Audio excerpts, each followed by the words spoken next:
Welcome, welcome.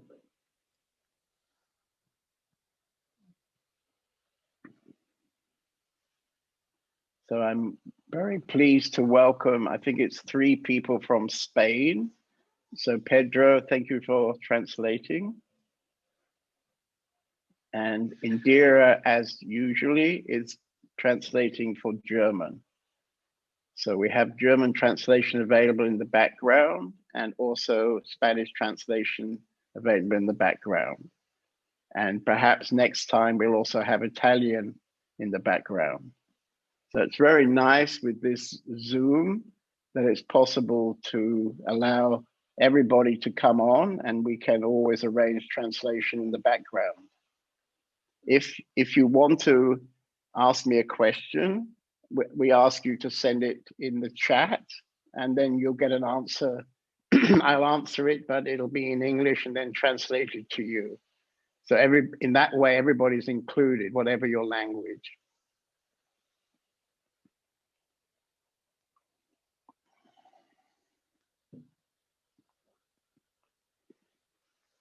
Okay, so let's do a short meditation. So I'd ask you to close your eyes, sit comfortably, and look inside, and bring your awareness to the strongest thing that's happening inside you. Okay, so come back, open your eyes.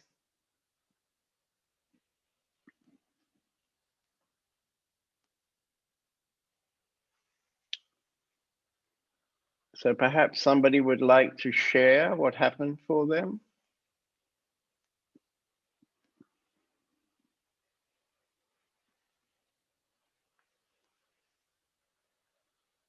Okay, Govinda, you should start today, I think, as you're our special guest. Thank you.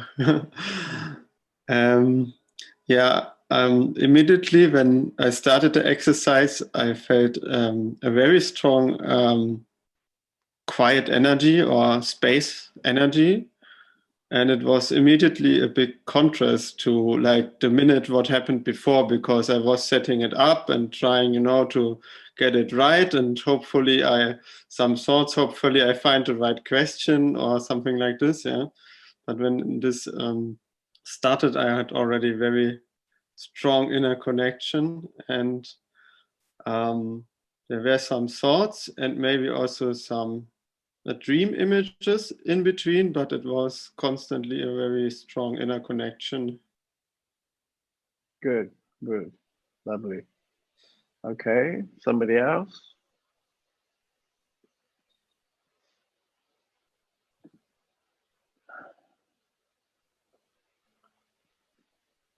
You're all welcome to come through. I see Simone there. She's not always coming. Are you in the north of Sweden right now? Yes. In Sweden? Yeah. Lots of snow outside? Lots of snow and pretty cold. Right, right. So what happened for you? I can get a contact with body sensations very easily, but then my the focus point is traveling around, and I since you said I shouldn't try to change anything, I understand, like I just follow where this next sensation shows up. Right, right. And I had a moment where I really had the feeling of like my eyes were looking inside, like they were turned around and look inside, and then for a short time it got a bit quieter. Right. Then it started to travel again. Yeah. Yeah. Yeah, I mean, this meditation we're doing it quite shortly, only for about 10 minutes.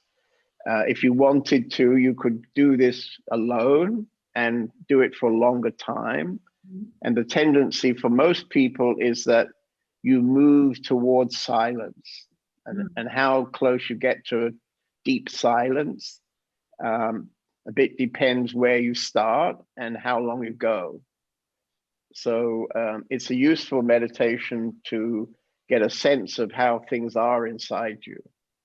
And of course, the temptation is always, okay, a lot of thoughts today, and then you know that you shouldn't be having so many thoughts or so many feelings, and then you try to kind of fight with the thoughts or try to change the feelings, and basically this doesn't really work.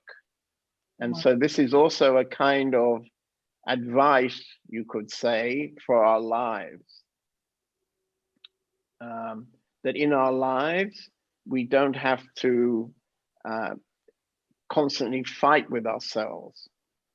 I mean, that's what many of us do because we have many, many self-judgments.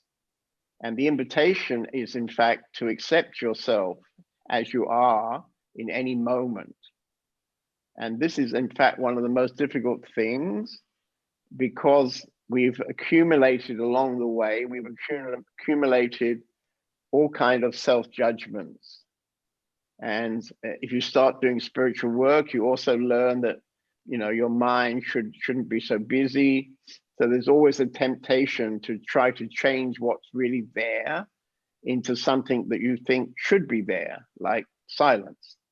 So this is also very useful meditation because it gives you a way of knowing kind of how you're doing right now, you could say.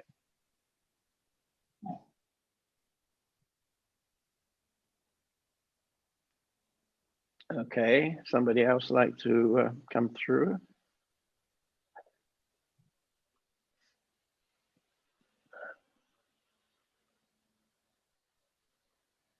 We have Luigi from Italy. Would you like to share something?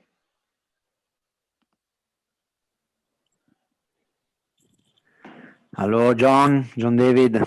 Thank you. Good to see you again. Very good to see you again. Yeah, I guess you don't have any snow down there in Italy. No.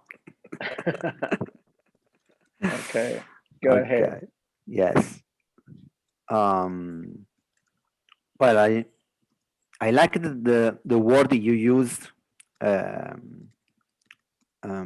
right now about to fight with the thoughts, and it's exactly the experience that I can see in this short meditation.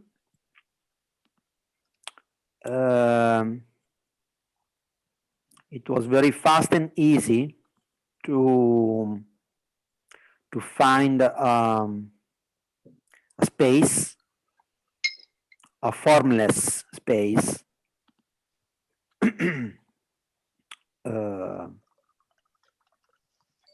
like a presence, looking the clouds, thoughts or something about, and it doesn't matter for the presence. It's like the presence is in a formless space, silence, and there is some noise, words flying in front, and this presence is not touched. And the very good thing is that actually it's this experience is very, very fast. I mean, all the times I give my attention to the present, like this short meditation, and sometimes very spontaneously come up during the day. The time is very short, while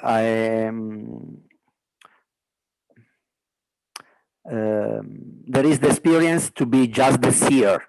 Okay. this year, looking the movement of the thoughts or feeling or whatever, and inside and outside. Yeah, yeah. Well spoken. Yes, it's an I mean, untouched, formless space in silence. right, right. And I think we know this space that you're mentioning to be our essence. Yeah, And so, of course, we want to stay there in that essence every moment of our life, which, of course, is not so easy. So this meditation is a, how can I say, it's one path where you can anyway get a taste of that essence. Everybody can get a taste of that essence. If you tend to have a busy mind, then probably 10 minutes is not enough to get there. You need to do it for 30 minutes, maybe 40 minutes.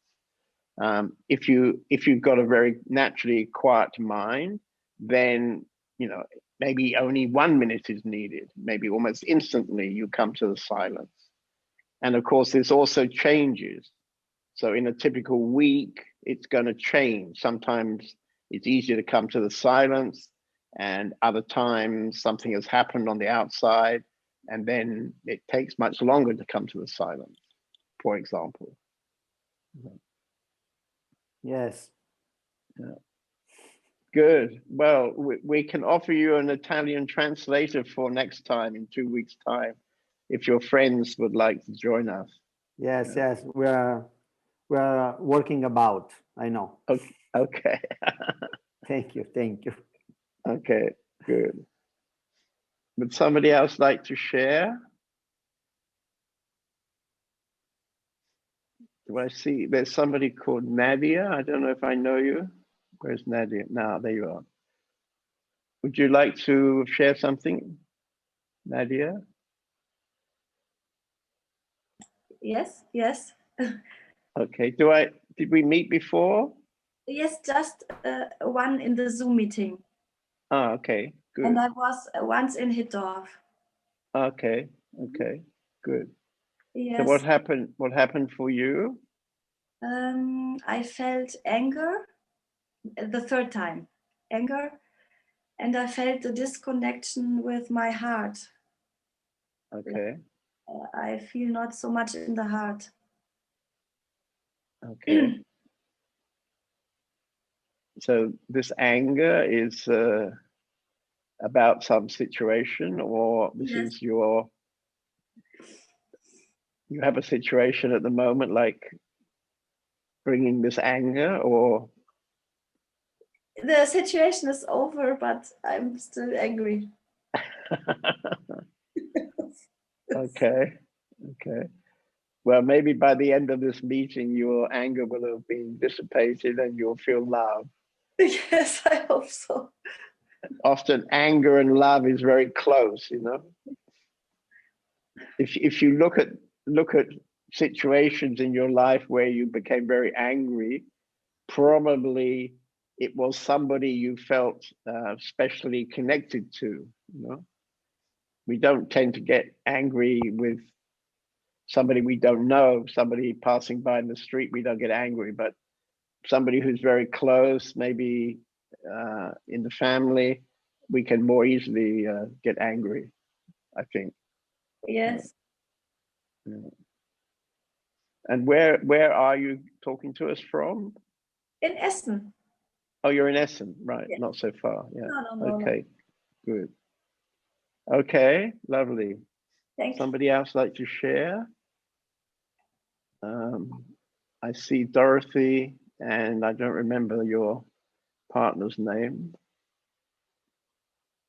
Would you like to share something, Dorothy, or your partner?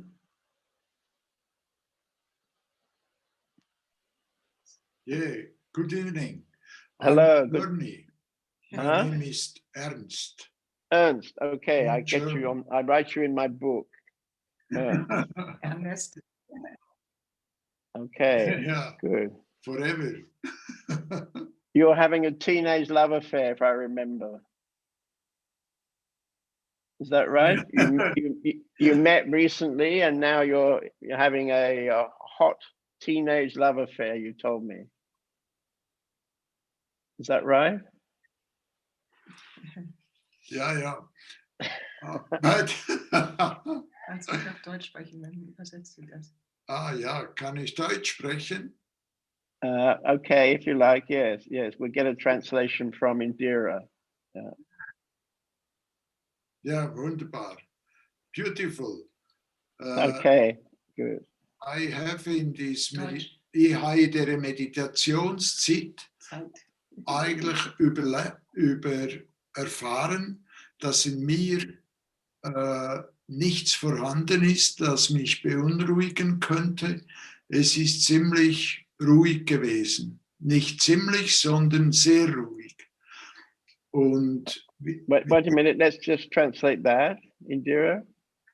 I think Indira can't translate. She's translating to, if you don't mind. Okay, you translate then. So he was saying that he noticed in the meditation that there's nothing that can really disturb him. Okay, good. wir Very nice. Yeah. sind heute auf einer Wanderung gewesen und da haben wir versucht, in Stille zu gehen. Today we were on a hike and we were trying to walk in silence. Good. Und da war von dieser Teenagerliebe alles weg. And there was nothing left of this teenage love. Okay. Und es war schlussendlich eine reine Liebe, wo nicht gerichtet ist. Einfach Liebe. And after all, there was just love, love without direction, just pure love. Right, right. Very nice. Yeah. Well, you're very welcome to bring your love here in our community if you'd like to visit us.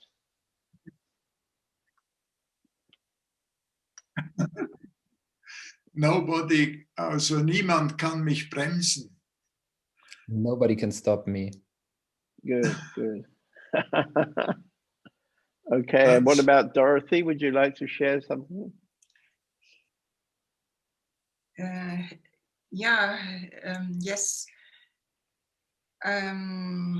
Yeah, so it's like a teenage love, it's not like a teenage love. It's not really. It is more a loving friendship or a friendly love or like this. We share everything, and we are most interested in reading, for example, the Course of Miracle, or in sharing what is going on inside, or meditating together, or just being still together. And those moments are the most interesting and the most loving moments of all. Right. Very well spoken. I was kind of joking about it being a teenage love affair. I just wanted you to remember that I remember you. Still, we are joking a lot and laughing a lot, and we are going hand in hand, and things like teenage ages would do. Anyway, you're both very lucky. Very lucky. Yeah, we are grateful forever. So lucky that this chance was happening. Just out of nothing, it came to us. Yeah. Well, it's probably out of the fact you both are well connected to your essence, Yes. and then the two essences meet, and then love is there. Beautiful. Okay. Yes, like this, it feels. And I would like to share as well what I had in the meditation this time. Today I feel like dying. My body is feeling like it's dying. It's hurting from the legs to the head, and vibration and dizzy, but I'm okay. I'm okay, as you see. There's nothing. Yeah, you're looking very good. Yes. Almost like a teenager. Yeah. Mm. And so I put my intention on the hurting feet and legs. And after a while, it was quite gone. And then next time I put my intention on the back where I'm sitting not so comfortably, was sitting not so comfortably. And then peace came and it was gone. And at the end, after the third time, it's just fine, like this. Mm. Right, Yeah, good. so good. I'm grateful. Thank you for that. Well, you must thank yourself for that. You know, I'm not doing I it. really do. And in the moment, we are really we put our intention to meditation in several forms of trying it, because I am, or I have been a meditation teacher, Yeah. and so this part is always interesting. But now I feel to start again to find out how meditation can be. And the most important thing I feel is just being still together. This is the most rich time I feel. And we are open just to explore this space of nothing, or space of peace and love, without doing anything. So that's how we are. Yes. We are happy. Right, right. Yeah, happiness comes from that space. Yeah, beautiful. Well, you're a wonderful example, you know, for the possibility of true love, which is not teenage love, probably. Yeah. Oh, Okay. it's everything. Yes. Yeah. Okay. All right. Thank Nice you. to have you sharing. Thank So, so I don't know whether somebody else would like to. Matthias, would you like to share, Matthias? I don't know whether we know each other. Hi, John. No, we don't. We haven't met before. we never met. No. Okay. No. And where are you? In where are you sitting? I'm south of Munich, like half an hour from Munich. Oh, okay. Good.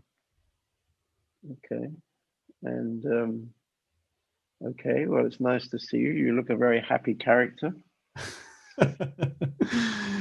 Yeah, in general, yes. There's been quite some intense energies going on in the last couple of days. Oh, okay. Yeah. And what happened in the meditation? There was more space to meet them. I could go deeper into them with my attention. I still feel that right now. It's like all over the body, pretty much.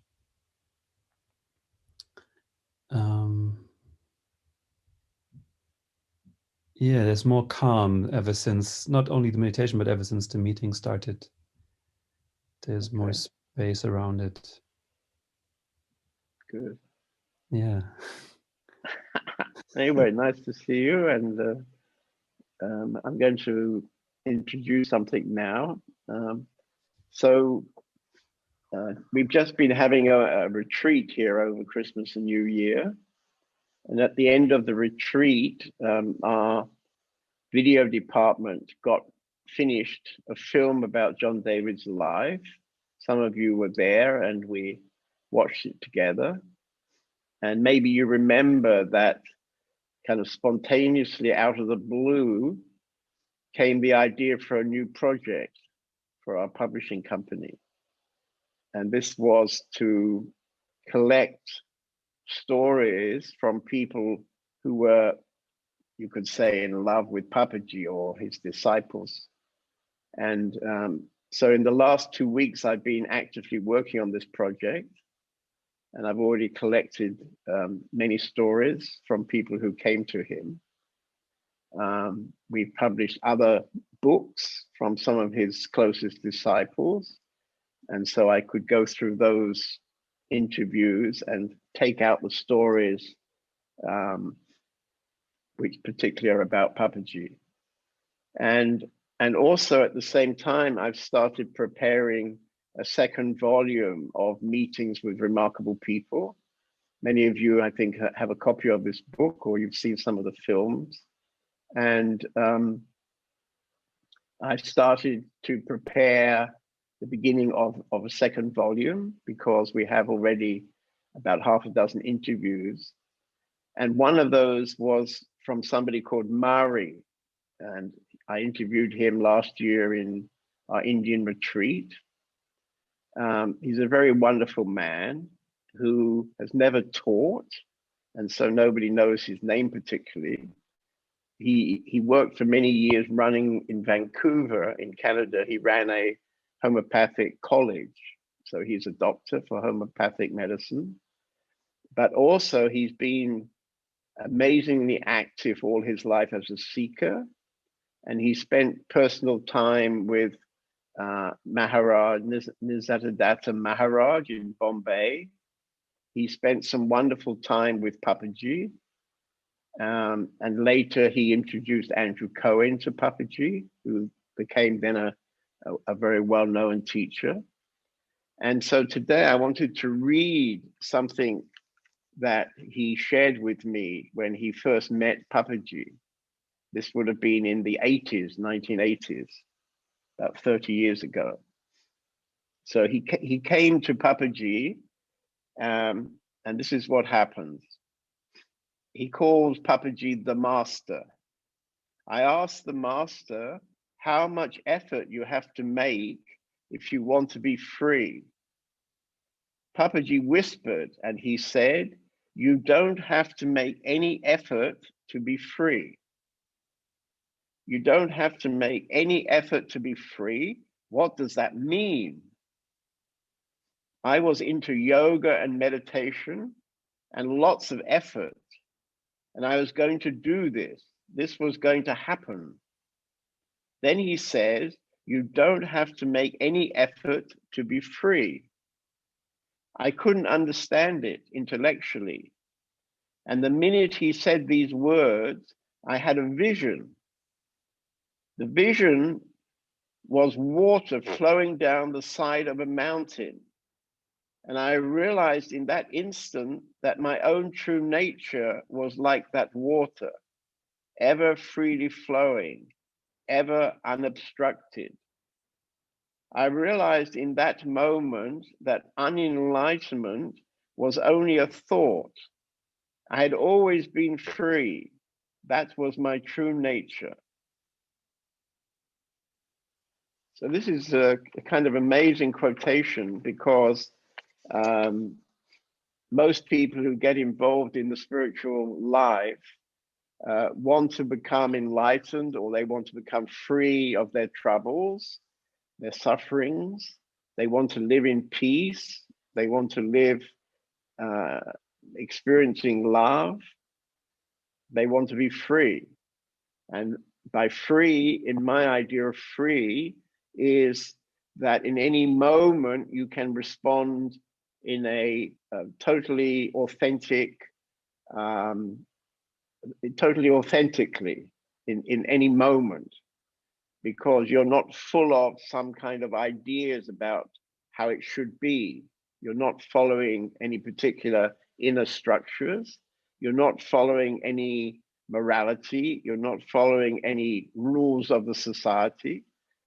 But like a little child, little children are very good teachers for this possibility of freedom, because of course most little children are, how can I say, they're like an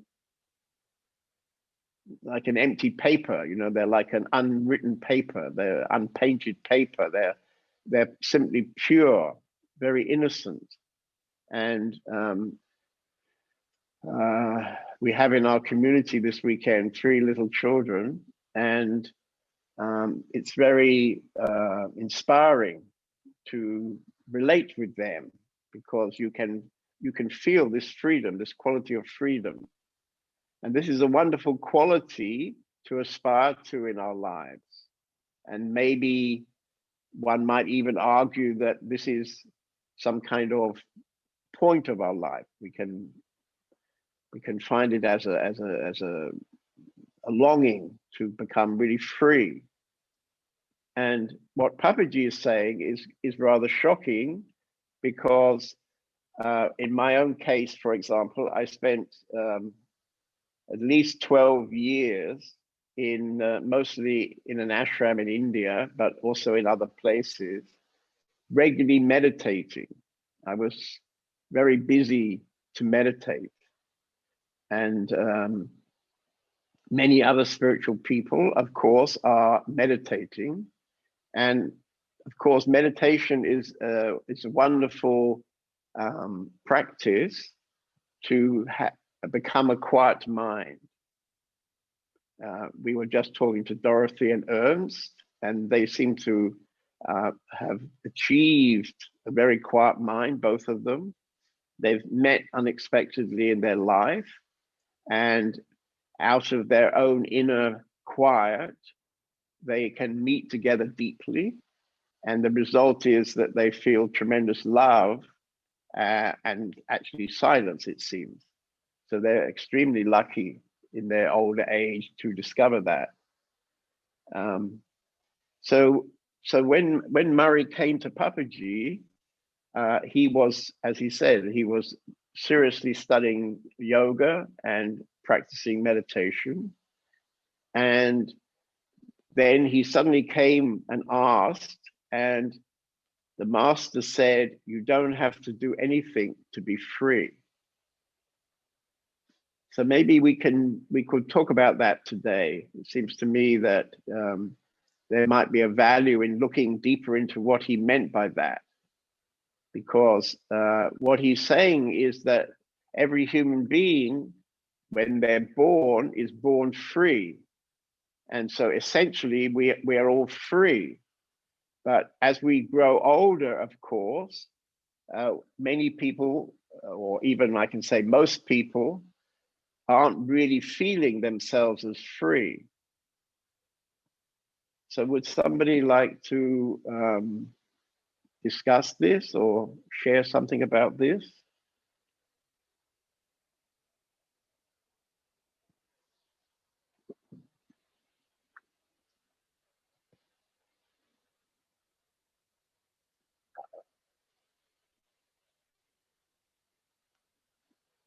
Maybe somebody who hasn't spoken yet.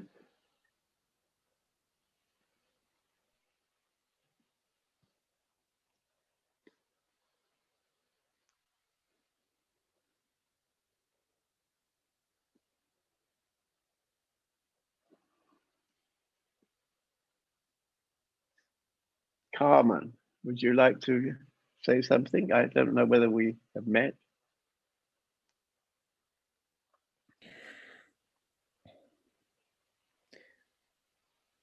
Carmen is from Spain, but she could write in the chat if she likes. So Carmen, maybe you would like to share something through the chat. That would be very nice. Welcome.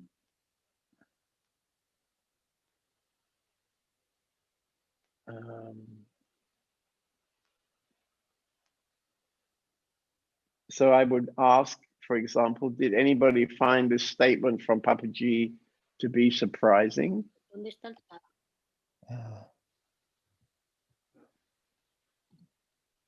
Victoria?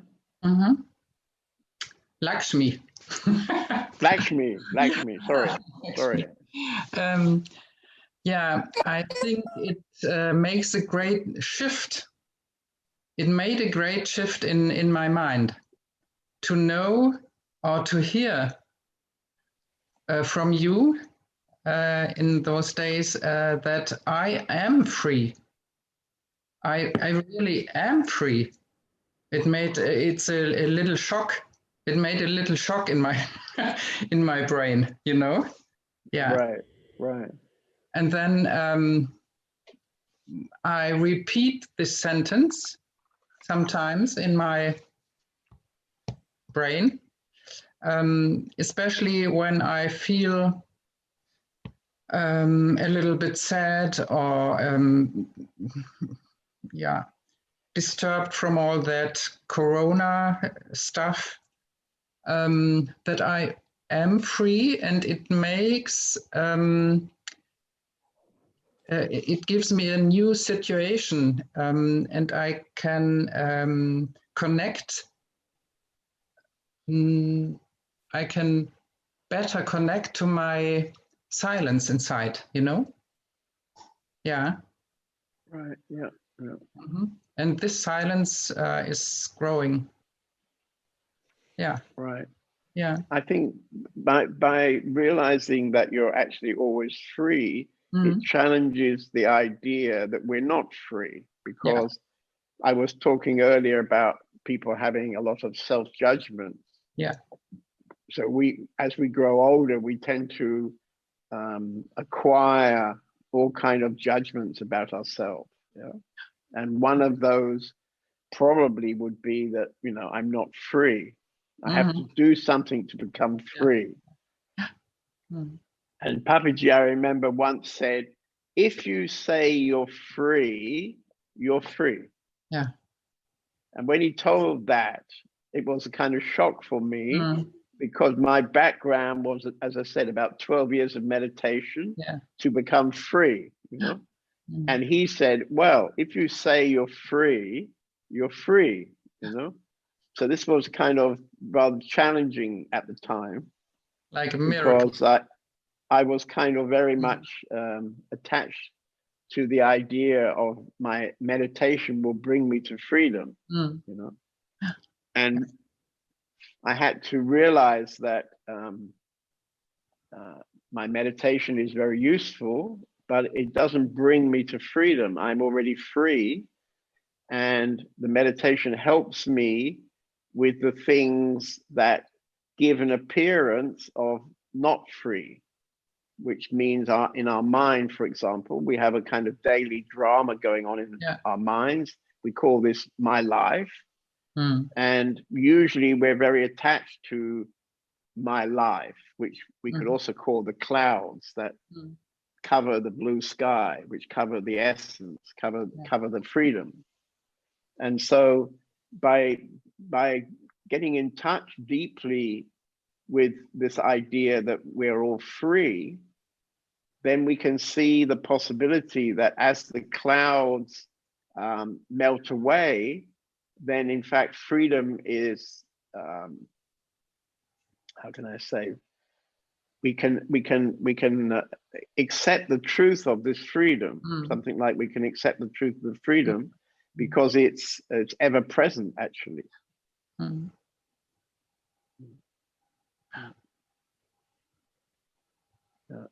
That's wonderful.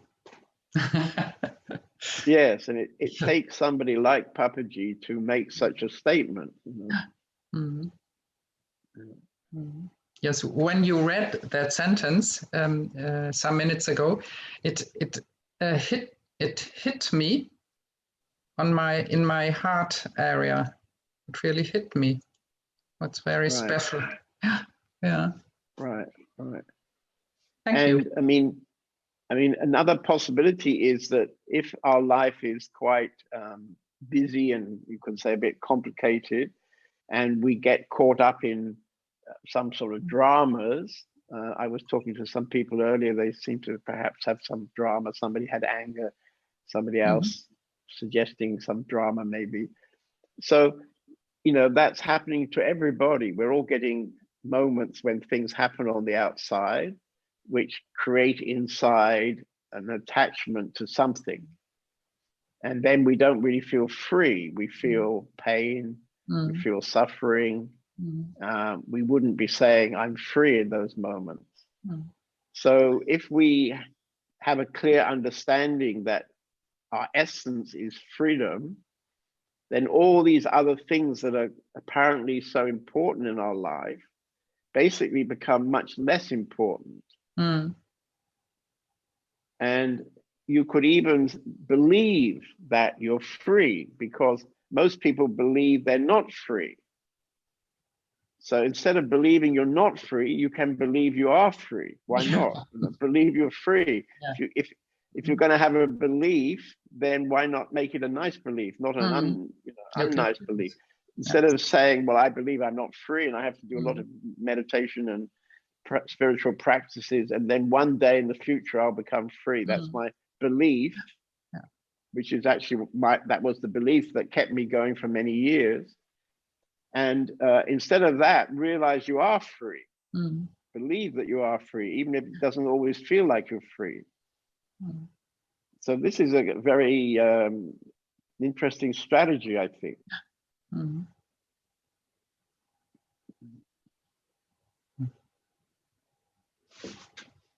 Okay. There's a comment by Carmen. She's saying, Papaji's phrase seems normal to me or understandable. It is what it is. When I am what I am, then I am. Right. Absolutely. Thank you, Carmen.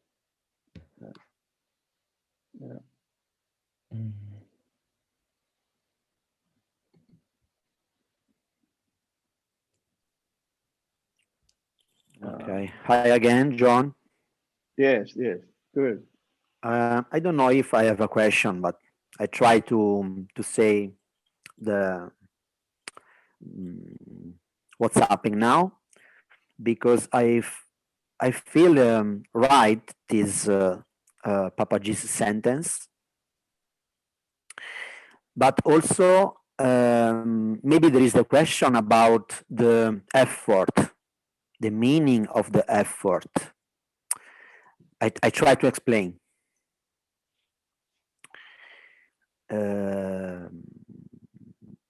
Okay, we are already free. I like to say there is already the freedom, but it's like the freedom is covered with conditions, thoughts, and beliefs, maybe more beliefs. And the effort probably is the work we have to do to let go all the beliefs and the beliefs that we are attached, and we give so much attention and energy to our story and drama and blah blah blah. So maybe the question is probably, is it the effort is the work we have to do to let go our beliefs, and it's like to take off the blanket that covers the freedom that is already there, is already here. One time maybe if I understood one Ramana Maharshi sentence, and he said, and please correct me if I am wrong, he said we have to put our effort before or now. If you are free now, it's because you put your effort before, and before is possible, maybe another life, I don't know. So I ask you, maybe the effort is this, is the job to let go the beliefs. Yeah, I'm not sure if Ramana Maharshi said exactly what you're saying. It doesn't feel exactly what he would have said, but he maybe said something like that. But I think what he was essentially telling us was to look at the I, his famous question, who am I? To understand that this I, which we're so attached to, the one who believes, I believe, I know, all this drama in our life, which we call my life, is all depending on this belief that I am somebody and I'm doing my life. And he was constantly pointing that you have to investigate if that's really true. And if you investigate, you will discover it's not true. And this is not such an easy discovery. I mean, for most people, this can take a long time because we're so much attached to the story of our life. We're so attached to our beliefs, as you said. So he's saying that you need to go back and investigate what is before the thoughts. And if you can find what is before the thoughts, then you will come to discover that you're actually free. It follows, because the thing that prevents us really knowing our own freedom from moment to moment in our life is that we're so focused on what we call I, me, my life, and all the drama that goes with my life.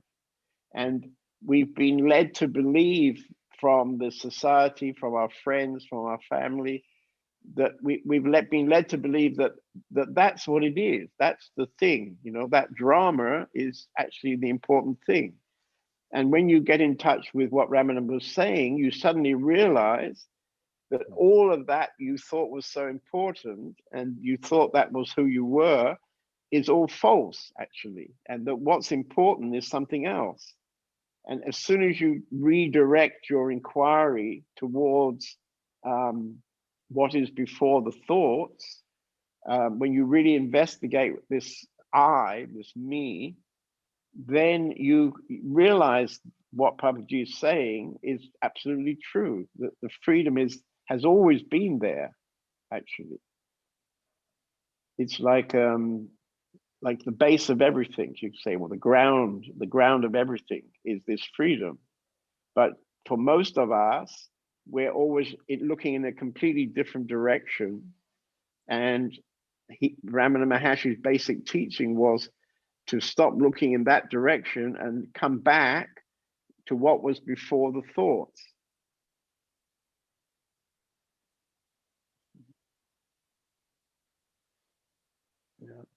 Yeah. And I mean, in the daily life, I think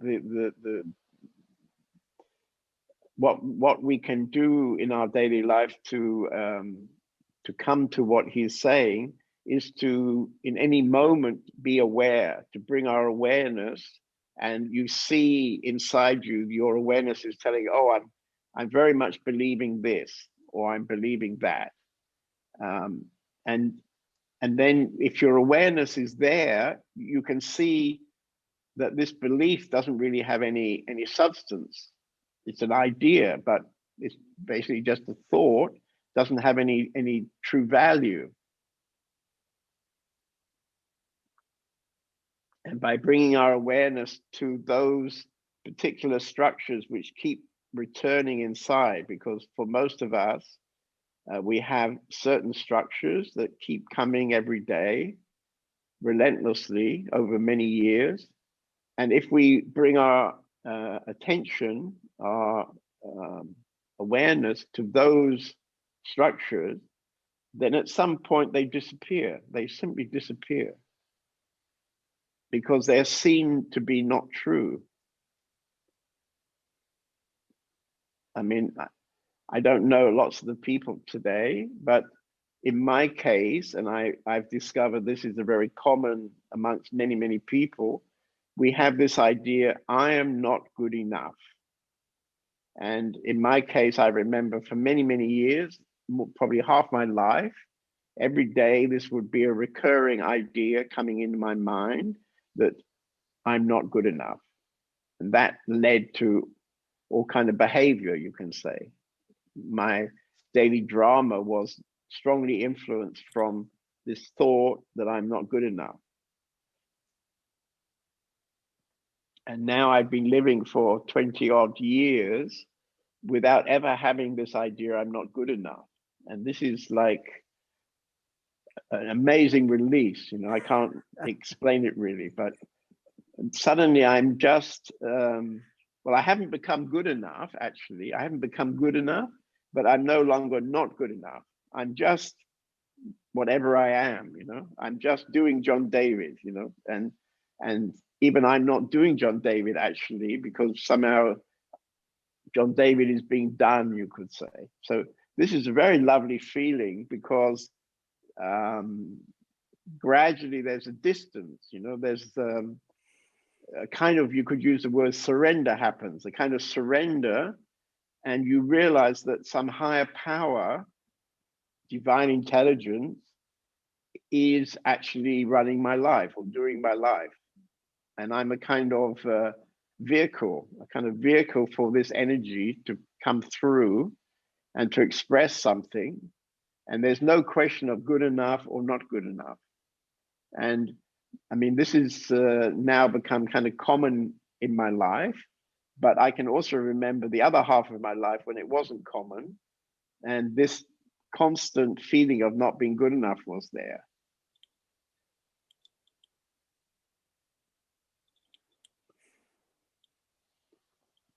Yeah.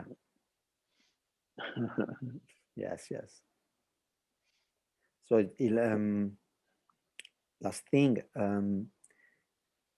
what do you think? Is it right to say that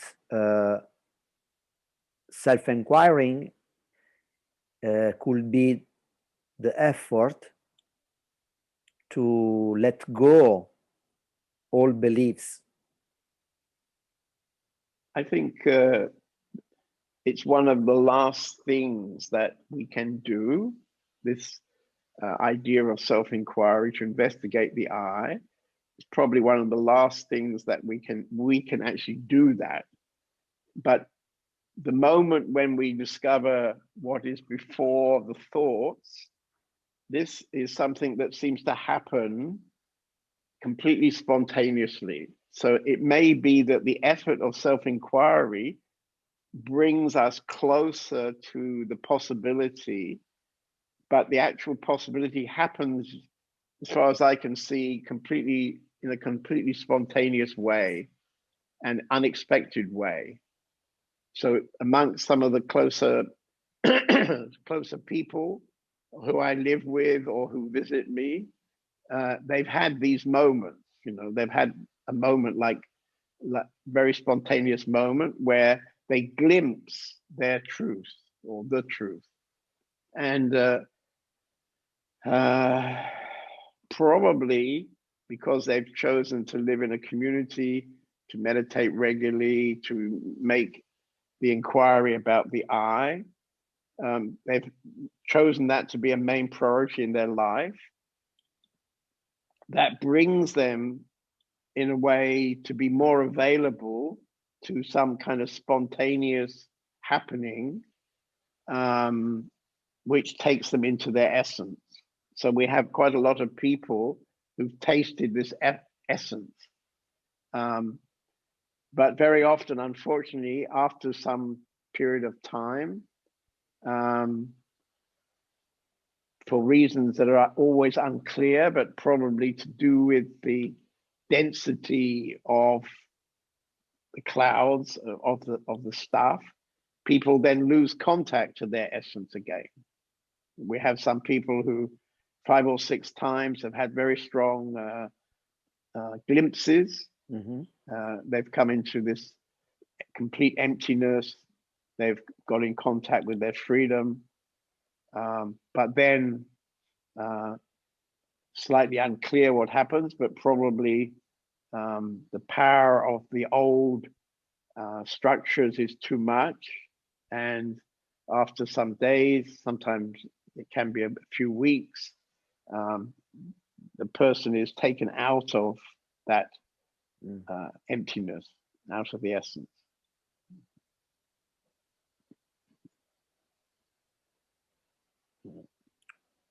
Okay. Is that Susan? Thank you. Can you open her microphone?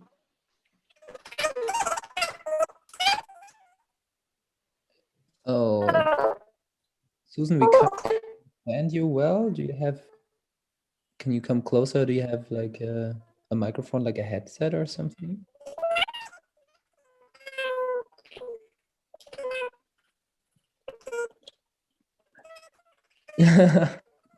Okay, I think she doesn't have those.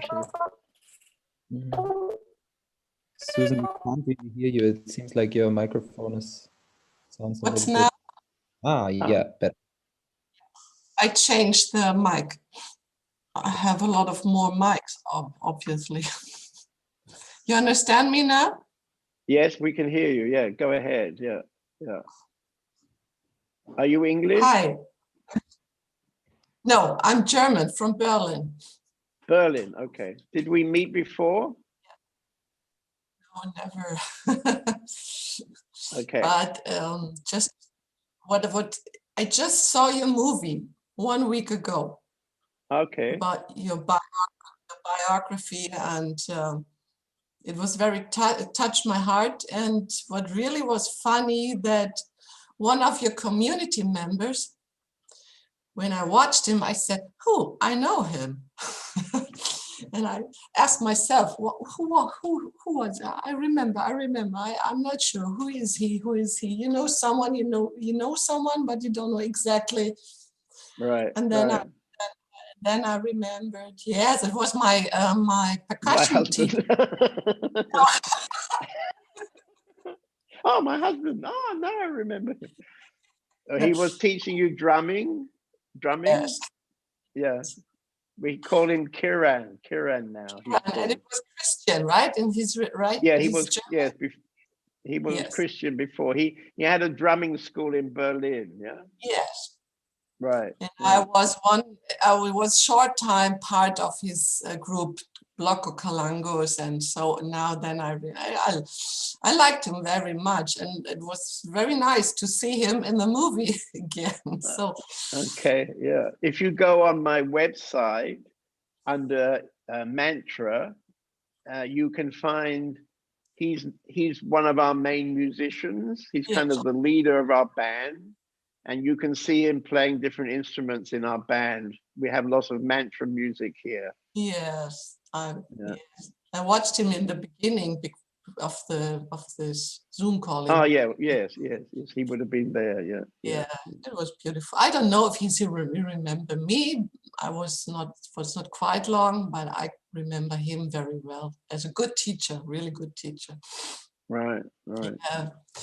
So what I wanted to say, I'm not very familiar with the Indian masters, but what I love is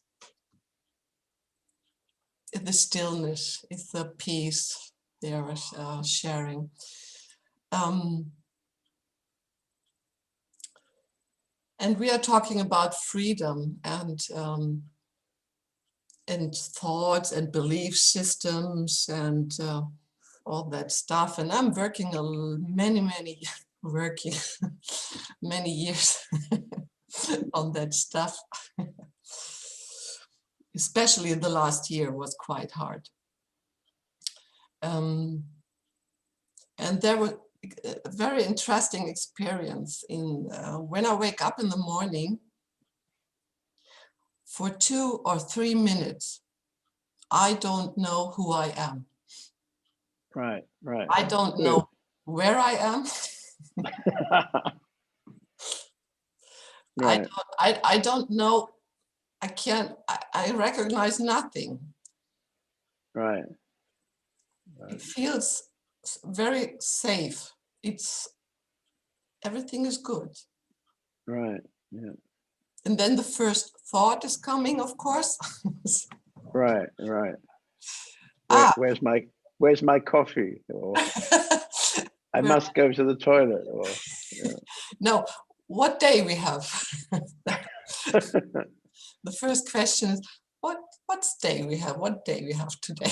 So, and then thinking is starting. Yes, of course. Yeah. And thinking, I realized is connected to my story, to my life story, and all the dramas and all what I'm thinking, all what I'm believing, all what I'm feeling, and my whole life was connected to sadness, and sadness was really through my life without knowing why I took that sadness in me. I had no idea about that. And it was hard. When I look back to my life, it was full of sadness without knowing why. And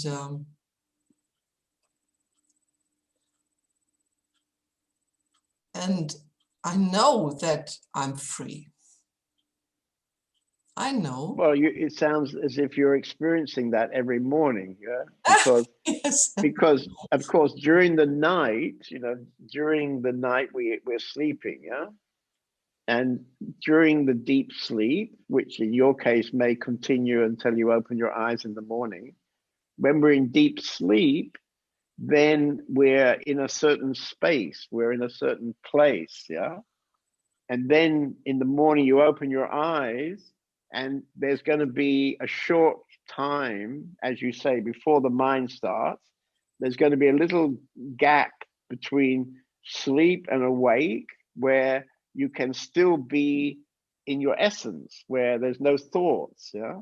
So, so actually, when you have this in your life, then it means that somehow you've done what was necessary to allow that possibility, you know, that your mind is not so ferocious, it seems. And in the morning, you have this delightful moment. Maybe it's not very long, but nevertheless, if it can be there for a short time, it could potentially be there for a much longer time. But there's a question, my dear. That space, I don't know what to do. But maybe you don't have to do anything. I mean, you told me that you started by saying that you'd seen my film, yeah, of my life. Yes. And you know, I had a bit of a funny moment because the other night, well, it was a few weeks ago now, when we watched the final film of my life, where the video department put lots of photographs into the film, you know, about my life.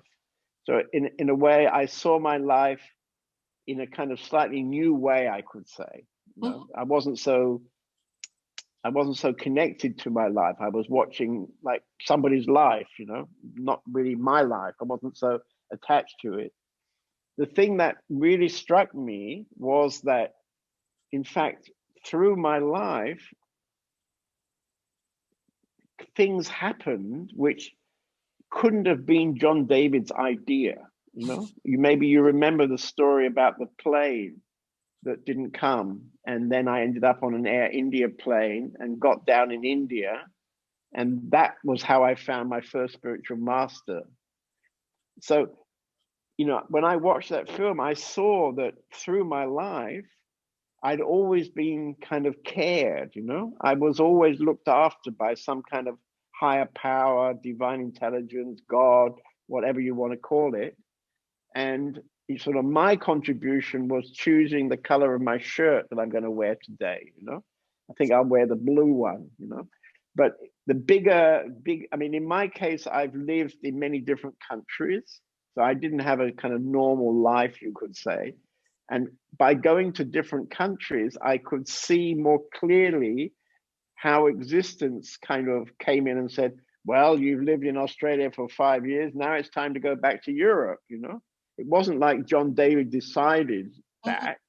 There was a kind of voice that came in one day.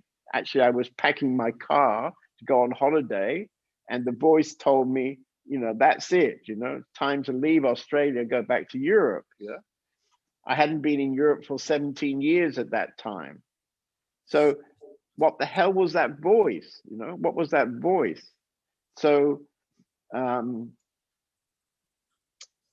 we're making a public version of that film so we can put it maybe on Amazon and so on.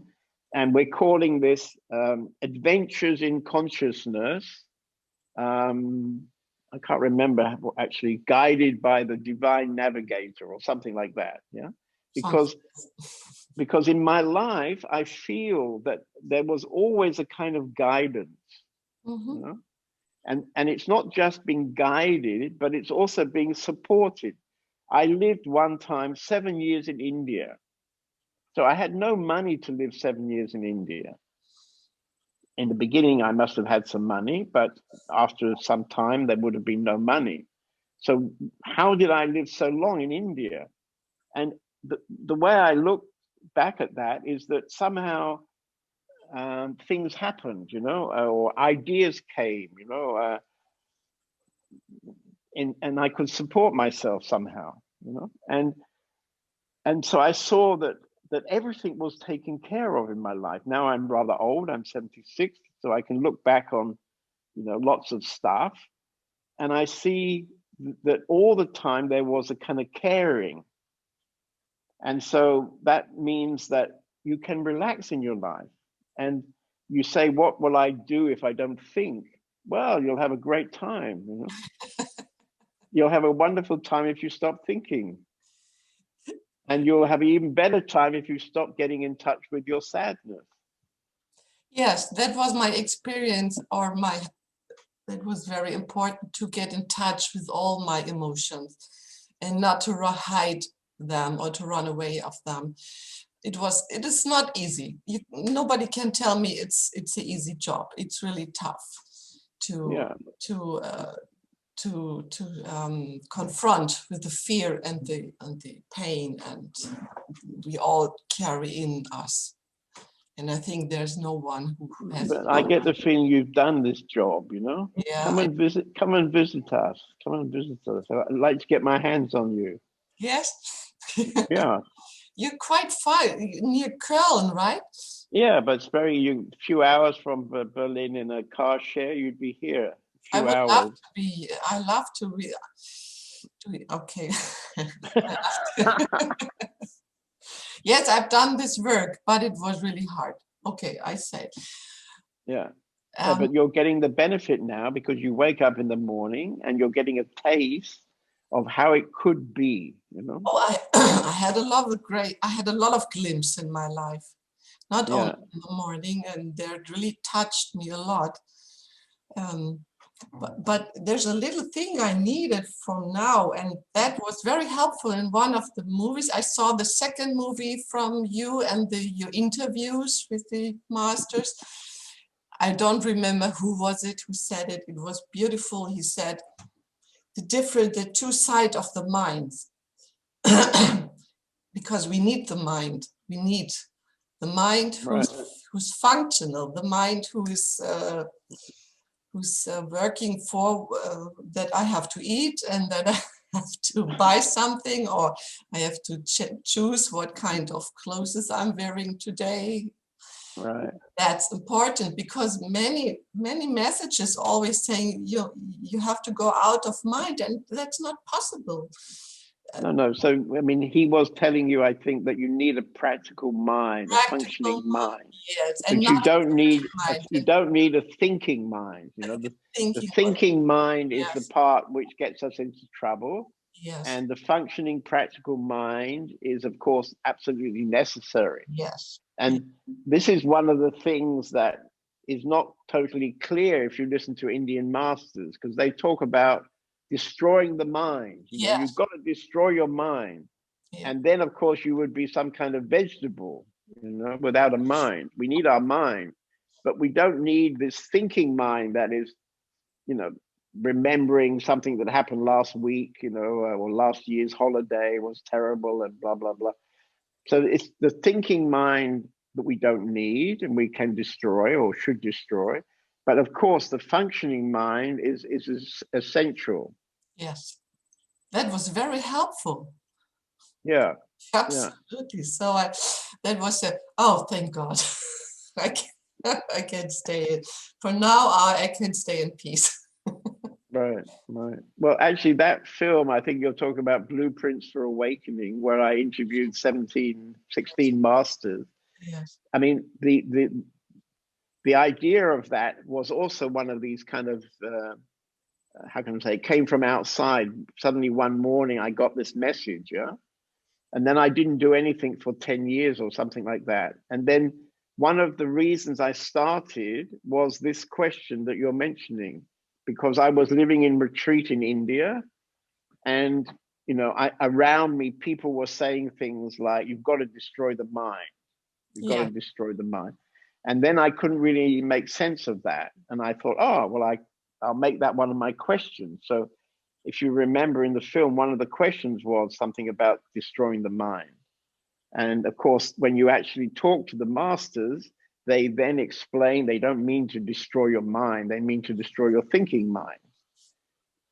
But they don't usually say that in India. They say destroy the mind, and then you know, you get the wrong idea. Then you spend your whole life trying to destroy your mind, and it's you not can't. working. Yeah, good. So okay, well, nice to meet you. Come and visit us sometime. Yeah. Just come. Just come, yeah. Just come. We can manage you anytime. Yeah. Yeah. How do I do this? Well, I would suggest a car share from Berlin. It will take you 3 or 4 hours, and then you can come here. And if you want to stay for a week, you can stay for free for 1 week. Oh. And then you help a bit with simple things. Oh, I can do a lot of things. If you like the first week, you can stay for a second week, and then we would ask you just to pay for your food. Thanks for thanks a lot for the invitation. Really, from my heart, thanks a lot. Okay, good. Well, it's nice that you've seen the films and it's something that's touched. So come and say hello, and we can talk more. Yeah. That would be nice. Yeah. Good. Good. Okay, so we're going to finish now, but I've got a few things to say. If anybody is interested to get a copy of this film that Suzanne was talking about, this weekend is the end of our 50% sale. So you can get a copy of that. You can download a copy of that film for €4, €4.50, half price. And any other stuff that you like there. What else? In 3 weeks' time, we have a Vipassana weekend. So we call it Vipassana Island. There's usually about 15 people sitting in a room. You get a mat, you get a chair, you get a cushion, and you sit from Friday night until Sunday night, you sit on your island. And we bring you food and look after you. You have, I don't know how many hours that is, about 40 hours to sit with yourself with a blindfold. This is actually wonderful, even though it maybe sounds terrible. Many people get a breakthrough into this essence. So this is a very, very juicy weekend. Very juicy weekend. And if any of you have children, I can see Luigi's got his child sitting on his knee now. We've been talking in our community. Maybe you know that from our newsletters, you know that we're shifting to Spain. We've got a very beautiful house in Spain where we're going to develop an international community. And we've been talking about having a school, actually not a real school, our kind of school. So last weekend, we had an experimental weekend with 5 children. We have a teacher who is from Norway, and we're going to, in fact, build in the garden of our property a schoolhouse, and we're going to have a non-school school there based on love and creativity. So if any of you have got friends or you yourself have got some children, this might be an opportunity for you to raise them in a completely different way from the way most people get raised up. And in the newsletter we'll be sending out this week, there are photographs and also a little film of that experimental weekend. So we did this weekend to see if it could work, and it can work, and we're going to do it. So I'm very touched from that. Okay. Okay, so thank you very much. Nice meeting. Very nice. Yeah.